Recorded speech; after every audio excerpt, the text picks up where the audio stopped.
Welcome back to food festival channel. నేను మీ లక్ష్మిని. ఈ వీడియోలో బాహుబలి చికెన్ రెసిపీని మీతో షేర్ చేస్తున్నాను.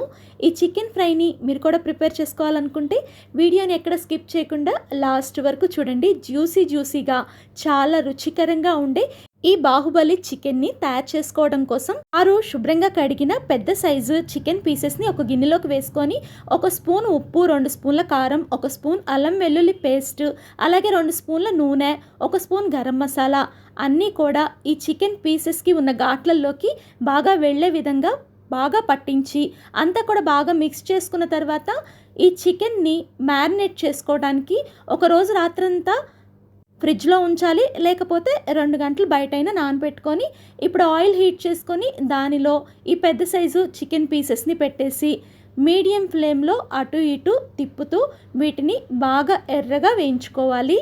హై ఫ్లేమ్లో పెట్టి వేయించుకున్నారంటే ఈ చికెన్ పీసెస్ లోపల నుంచి ఉడకవండి, పైన మాత్రం మంచి కలర్ వచ్చేస్తాయి, మాడిపోయే అవకాశం కూడా ఉంటుంది.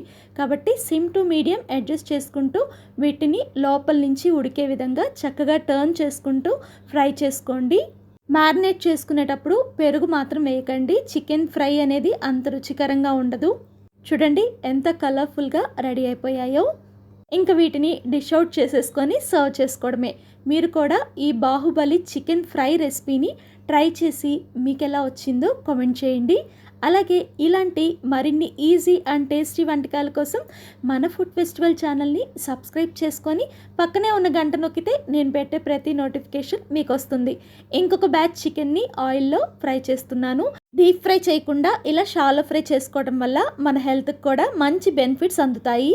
చాలాసేపు చికెన్ని మ్యారినేట్ చేసుకోవటం వల్ల చికెన్కి ఉప్పు కారాలు అనేవి బాగా పట్టుకుంటాయి.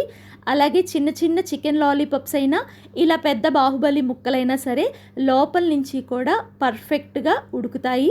అసలు ఉడకవన్న డౌటే లేదండి. వీడియో నచ్చితే లైక్ చేయండి. మీరు ఇచ్చే ఒక లైకే నాకు ఒక మంచి ఎంకరేజ్మెంట్ అవుతుంది ఇలాంటి వీడియోస్ని పోస్ట్ చేయడానికి. Thank you for watching.